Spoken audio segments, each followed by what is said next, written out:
주제 발표를 진행하겠습니다. 온택트 시대 지역 평생교육의 생존과 성장 전략이란 주제로 진행할 겁니다. 한국평생교육사협회 전하영 회장님께서 발표해 주시겠습니다. 박수 부탁드립니다. 네, 반갑습니다. 사단법인 한국평생교육사협회장 전하영입니다. 지금 작년부터 해서 이 코로나19 사태가 계속되고 있는 상황에서 저희들이 직접 이렇게 뵙고 이야기 나누기보다 이제 온라인을 통해서 만나는 게 익숙해져 있는 그런 시대를 살고 있는 것 같습니다. 그래서 오늘 제가 발표할 주제도 이 온택트 시대에 그러면 지역 평생교육은 어떻게 나아가야 될 것인가, 거기에 대해서 저는 이 이제 생존과 성장이라고 하는 두 키워드를 떠올려 봤는데요. 여전히 우리는 지금 생존을 위해서 어쨌든 고군분투하고 있는 그런 시기가 아닐까 생각합니다. 그러나 생존을 위해서 고군분투하고 있지만 성장을 또 생각하지 않을 수 없는, 그래서 우리가 나아가야 될 방향들을 한 번 정도 고민을 해봐야 되지 않을까 생각을 합니다. 그래서 지난 한 해를 이렇게 들여다보면 우리의 평생교육이 어떻게 바뀌었는지, 어떤 현상들이 있는지를 잠깐 보게 되면은요, 결국은 이 코로나19 사태에 대해서 뭐 이야기하지 않을 수 없는 상황이고요. 그래서 작년 그 2월에 우리나라에 이제 첫 확진자가 발생한 이후로 지속적으로 확진자가 늘어나면서 이제 뭐 평생교육뿐만 아니라 다 마찬가지였지만 평생교육도 결국은 멈춤이라고 하는 충격적 현실을 맞이하게 되었습니다. 그리고 멈춤이 계속되는 과정에서 많은 이제 지역에서 이 고민들이 시작이 되고, 그러면 이 멈춤을 어떻게 해소할 것인가, 코로나가 언제쯤 종식될 것인가, 이런 논의들이 이루어지면서 이제 코로나는 종식되지 않을 것이다라고 하는 우려들이 훨씬 더 많이 나와서 처음에는 포스트 코로나에 대한 이야기를 했다가 이제는 위드 코로나 이야기를 하고 있습니다. 그 역시나 지금 1년이 지난 지금도 여전히 코로나 사태는 계속되고 있는데요. 그렇다 보니까 지난 중반기 정도 들어서서 이제 언택트에 대한 이야기들이 나오기 시작을 했고, 이 언택트 기술에 대한 부분들을 이제 평생교육에서도 빠르게 이제 접목을 시작을 했습니다. 그러면서 지역 내에서는 이제 각자 생존을 위한 각자 도생이라고 하죠. 그런 평생교육에 수많은 시도들을 해왔던 그런 과정들이 있었고, 그러나 단순히 그것이 생존만을 위한 것이 아니라 평생교육이 새로 나아가야 될 방향성에 대한 고민들도 이루어졌기 때문에 저는 성장도 함께 고민하지 않았는가, 그런 생각을 합니다. 그래서 지난 한 해를 돌아보면은 주역에서 하고 있는 이 세 마디가 딱 떠올랐습니다. 궁즉변, 결국은 이제 궁하기 때문에 우리가 변해야 된다. 그리고 변적통, 변하게 되면 통하는 무언가가 생길 것이고, 결국은 통즉구, 통하게 되면 영원히 이어지지 않을 것인가. 근데 지금 우리의 평생교육은 어디에 와 있는가 들여다보면 저는 여전히 궁즉변에 머물러 있는 모습들을 많이 보게 됩니다. 그 말은 저희들 평생교육이 이 코로나19 사태와 맞물려서 과연 어떤 부분들을 고민해야 되는가에 대한 공론의 장들이 별로 없었다라는 부분에서, 그리고 국가가 정책적으로 여기에 대한 지역 평생교육에 대한 뭐 지원 매뉴얼이라든지 방침이라든지 이러한 것들이 제대로 마련되어 있지 않았기 때문에 여전히 저희들은 끊임없이 새로운 시도를 해야 되는 궁즉변의 단계에 있지 않을까, 그런 생각을 해봤습니다. 조금 더 구체적으로 들여다보면은 두 가지 현상을 크게 볼 수 있는데요. 하나는 오늘처럼 이런 그 웹을 이용한, 인터넷을 이용한 웨비나와 웹포럼이 작년 한 해 동안 전국적으로 상당히 활발하게 진행이 되었습니다. 이제 만나지 못하기 때문에 그러면 비대면으로 만날 수 있는 방법, 그리고 비대면으로 만났는데 그러면 무엇을 우리가 이야기할 수 있을까? 이 웨비나나 웹포럼이라고 하는 것은 기본적으로 온라인 만남을 전제로 하고 있지만 지금처럼 이렇게 실시간의 만남이 가능해졌기 때문에 이제는 이 온라인에서 공론의 장을 만들 수 있다라는 상당히 매력적인 하나의 그 웹툴이 되고 있습니다. 그래서 우리가 코로나19로 인해서 직접 만나지는 못하지만 지금처럼 온라인으로 실시간을 만나고 있고, 그리고 지금 유튜브로 보고 계시는 분들이 채팅 참여를 하고 있습니다. 그런 것처럼 우리가 대면에서의 만남과는 조금 다른 형태지만 그래도 우리가 새로운 만남을 하고 있다. 그래서 이러한 부분들이 상당히 이제 작년에 활발하게 전국적으로 진행되었었는데요. 근데 초기에는 뭐 대표적으로 제가 가져왔던 이 포스터를 좀 보시면은요, 초기에는 온라인 평생 학습의 상상과 현실이라고 하는 어쩌면 지금 현재의 문제를 우리가 어떻게 극복할 것인가에 대한 논의에서 출발을 했다라면은 이제 하반기로 갈수록 우리의 문제를 오프라인에서 논의했던 그런 논의의 주제들을 온라인으로 가져오기 시작을 했습니다.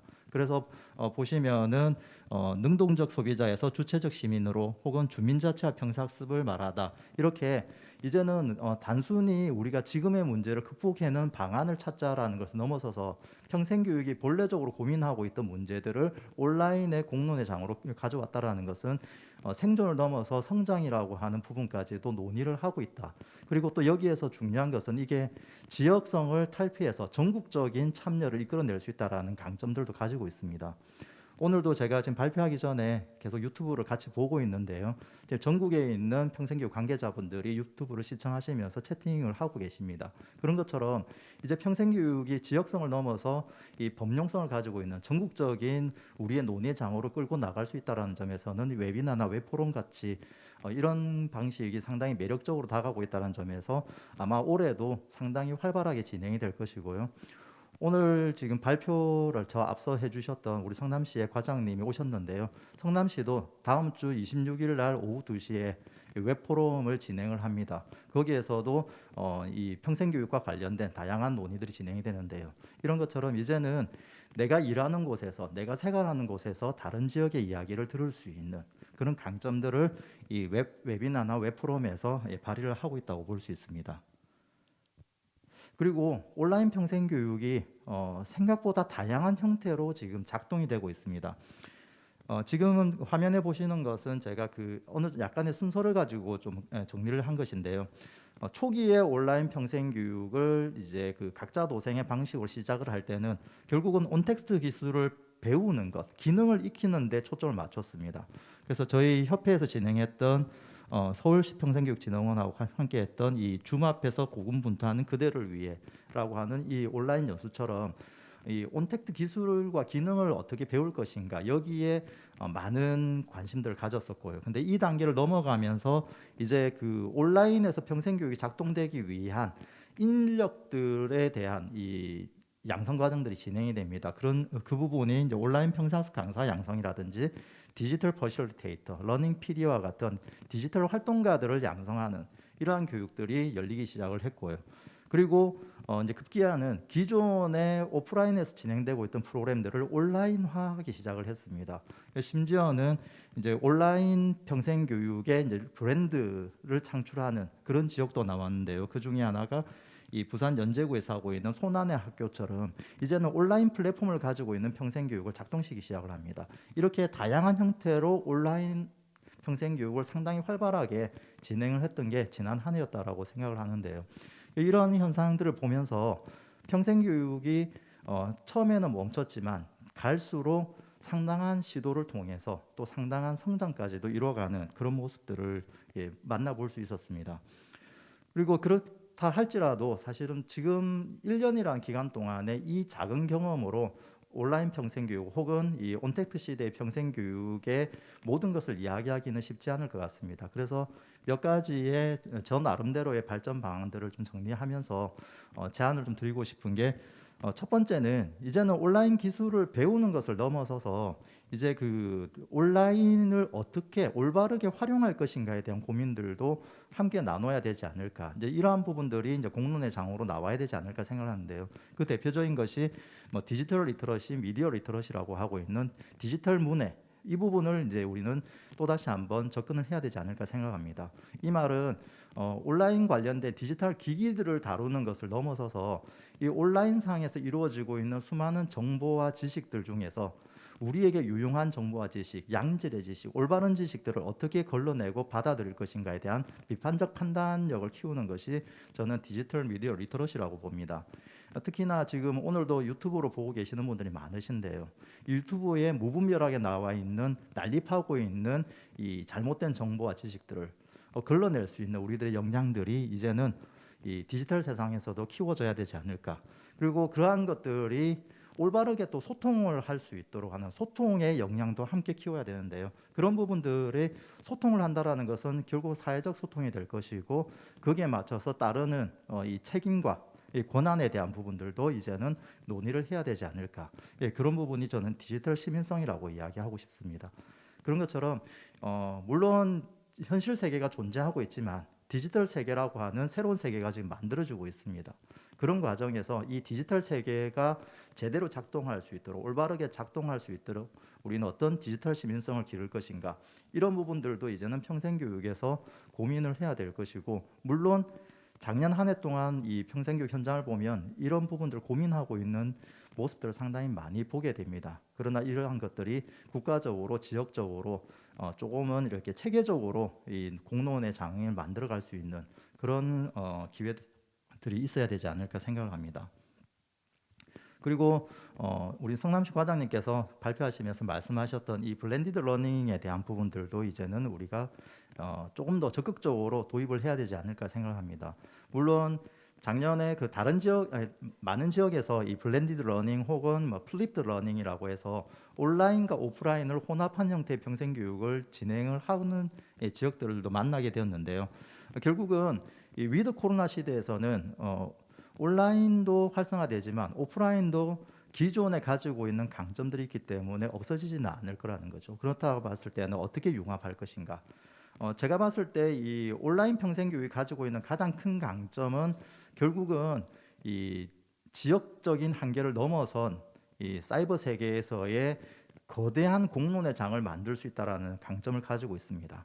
그래서 뭐 지역과 시간 이러한 것들을 초월할 수 있는 평생교육을 만들 수 있다라는 큰 강점이 있는 반면에 오프라인 평생교육은 지역을 기반으로 한 평생교육을 더욱더 특화시킬 수 있습니다. 이 부분에서는 순천시 과장님께서 발표하셨던 내용을 보면서 순천시의 평생교육이 얼마나 매력적으로 그림을 그리고 있는지를 볼 수 있는 것처럼 그런 부분들은 온라인에서 모든 걸 담아내기는 쉽지가 않습니다. 그렇기 때문에 온라인과 오프라인이 융합할 수 있는 이러한 과정들이 만들어져야 되지 않을까 생각합니다. 근데 이러한 과정이 만들어지기 위해서는 이제는 강사와 학습자만의 어떤 역할의 중요성을 넘어서서 강사와 학습자들을 오프라인, 온라인에서 공히 지원할 수 있는 그런 지원자 역할들이 훨씬 더 중요해지고 있다는 거죠. 그런 부분에서 디지털 퍼실리테이터라든지 러닝 PD와 같은 이런 새로운 개념의 활동가들이 좀 양성이 돼야 되지 않을까라는 생각을 합니다. 특히 디지털 퍼실리테이터는 그 기존의 지금 지역 평생교육에서 많이 이렇게 양성하고 있는 평상습 매니저와 유사한 역할을 합니다. 그러나 온라인에서의 어떤 그 지원들이 같이 존재를 하고 있는데요. 러닝 PD의 개념은 조금 더 확장된 개념으로 보시면 될 것 같아요. 러닝 PD는 우리가 PD라고 하면은 하나의 프로그램의 연출자를 PD라고 합니다. 그런 것처럼 이제는 평생교육의 프로그램을 누군가가 온라인과 오프라인을 공히 융합할 수 있는 프로그램을 연출을 할 수 있는 사람이 필요하지 않을까. 그래서 제가 알기로는 경기도 평택시에 러닝 PD라는 직함을 쓰시는 활동가분이 계시는데요. 새로운 일자리로서의 가능성도 충분히 가지고 있다고 봅니다. 그래서 이 평생교육이라고 하는 것이 프로그램을 만들 때 강사에게 모든 것을 이름하는 것이 아니라 평생교육사가 기획을 하듯이 이런 그 러닝 PD와 같은 이 온라인 어떤 디지털 기기를 다룰 수 있는 전문가와 함께 평생교육을 기획할 수 있는 그런 역량들도 필요하지 않을까. 그래서 이 온라인과 오프라인이 함께 맞물려서 각자의 강점들을 조금 더 시너지를 낼 수 있는 방안들, 이런 부분들에 대한 고민들을 같이 해나갈 필요가 있지 않을까 생각을 하고요. 역시나 그렇기 때문에 이 온라인화 되어 가고 있는 이 상황에서 지역성을 결코 잊어서는 안 될 것이다. 지역성을 잃어버려서는 안 될 것이다. 디지털 평생학습 플랫폼을 만드는 것은 좋지만 어떻게 지역성을 가져갈 것인가에 대한 고민이 여전히 필요하지 않을까 생각합니다. 특히나 지금 많은 지역에서 온라인 이 스튜디오, 그러니까 지금 그 온라인 평생교육을 활용할 수 있는 스튜디오를 만든다든지 이렇게 시스템을 만들고 있고, 그 다음에 홈페이지를 통해서 지금 기존의 이런 VOD 서비스를 넘어서 다양한 형태의 평생교육 플랫폼들을 만들고 있습니다. 조금 전에 우리 성남시 과장님께서 성남시 평생학습의 온라인 플랫폼을 되게 자세하게 설명을 해주셨는데요. 이런 플랫폼이 만들어지는 건 좋지만 거기에 결국은 어떤 컨텐츠를 담을 것인가는 결국은 지역을 기반으로 하는 컨텐츠가 담겨야 되지 않을까라는 생각을 합니다. 그래서 온라인 평생 교육이 전국적인 어떤 그 언제 어디서나라고 하는 시공간을 초월한 강점이 있다고는 하지만 결국은 거기에서 보여지는 컨텐츠 프로그램이라고 하는 것은 지역을 기반으로 하지 않았을 때에는 결국 지역의 고유의 특성을 담아내지 못한다라는 거죠.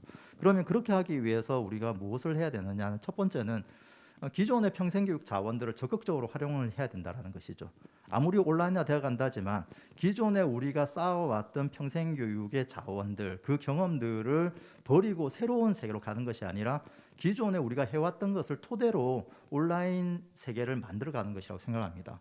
그리고 지금처럼 이 온라인 평생교육이 활발하게 진행되고 있지만 여전히 지역 내로 들어가게 되면은 이 격차는 상당히 커지고 있습니다. 지금 이렇게 웹포럼과 같은 이런 행사를 치룰 수 있는 기관이 과연 몇 군데나 될까요? 저는 한 지역에 그리 많지 않다고 봅니다.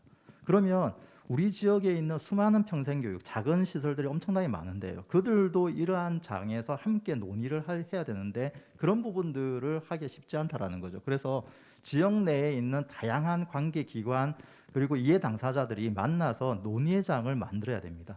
그렇게 해야지만 지금 그 순천시 과장님께서 앞서 말씀 주셨던 다양한 영역과에 어떻게 순천시가 연계하냐 이런 이야기들을 해주셨는데요. 물론 큰 그림에서 그런 부분들이 상당히 중요합니다. 그러나 더욱더 마을로 내려가게 되면은 마을 단위에 있는 개별 평생교육 시설과 그리고 그런 단체, 그런 공동체 이러한 분들도 이런 장에서 함께 논의할 수 있도록 그래서 이 지금의 이런 온라인 상에서의 이 논의가 마을 단위까지도 내려갈 수 있는 우리들의 이 온라인 플랫폼을 어떻게 만들 것인가 이 부분들이 상당히 중요할 것이라 생각하고요. 그렇게 하기 위해서는 결국은 마을 단위 소규모의 학습 모임들을 더욱더 활성화시켜야 되지 않을까라는 생각을 합니다. 그래서 우리가 학습 동아리라고 불리고 있는 이 소규모 시민들의 자발적으로 만남을 갖고 있는 이 학습 모임들을 더욱더 활성화시켜서 그들에 의해서 이 논의가 이루어지고 이러한 것들이 버텀업이 되어서 시나 군으로 전달이 되었을 때 전체의 논의의 장을 크게 만들어가지 않을까 그리고 촘촘하게 평생학습의 네트워크를 그려내지 않을까 생각합니다. 그리고 이제 온라인으로 전환이 되었을 때 갖고 있는 또 하나의 강점이 평생교육 프로그램을 상당히 다양한 형태로 만들어질 수 있다는 점입니다. 근데 지금 현재 오프라인의 평생교육 프로그램들을 온라인화 시키는 것을 보면 기존의 오프라인에서 했던 방식에서 크게 벗어나고 있지 않다라는 거죠. 저도 온라인 강의를 지금 여러 경로를 통해서 하고 있는데요. 온라인으로 기존의 오프라인에서 강의하듯이 1시간을 강의하면은요.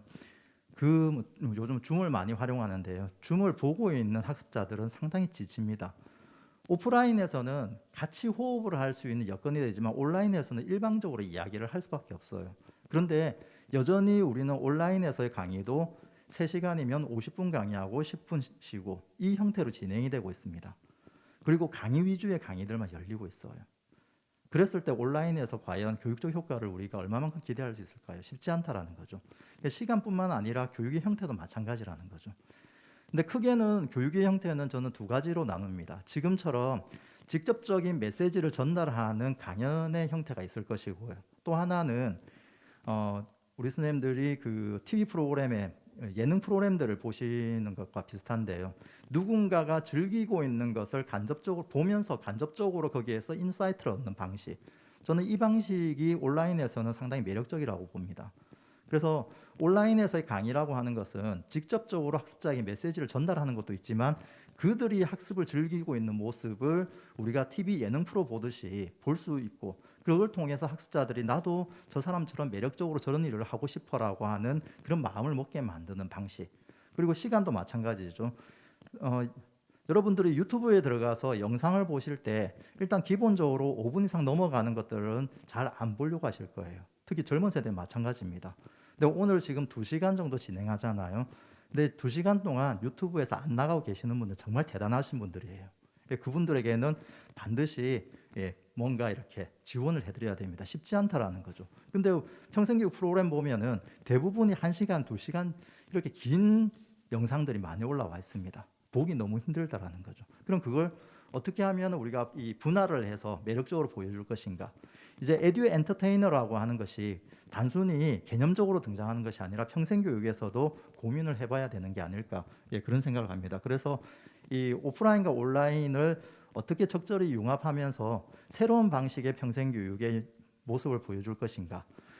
제가 그 오늘 오전에 페이스북에서 그 경기도 평생교육진흥원에서 만든 유튜브를 잠시 봤는데요. 조례를 설명하는데 만화로 만들었습니다. 애니메이션 만화예요. 평생교육 관련된 조례를 애니메이션 만화로 만들어서 유튜브에 이렇게 보여주고 있더라고요. 이것 또한 우리의 교육의 중요한 하나의 방식이 아닐까라는 생각을 해봅니다. 그래서 다양한 방식으로 이제는 평생교육을 조금 보다 더 이 정형화된 교육의 틀을 벗어나는, 예, 그런 이 평생교육의 모습들을 많이 만들어가야 되지 않을까, 예, 그런 생각을 해봅니다.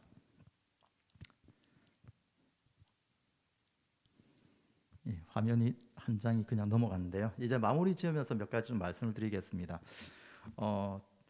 온라인 평생교육이 활성화되면은 이 시공간을 초월해서 평생교육이 훨씬 더 활발하게 진행될 것이다라는 기대도 있지만 결국은 그 안에서 또다시 소외되는 계층들이 생깁니다. 그래서 그 순천시 과장님께서 이제 비문의 어르신들의 말씀을 해주셨는데요.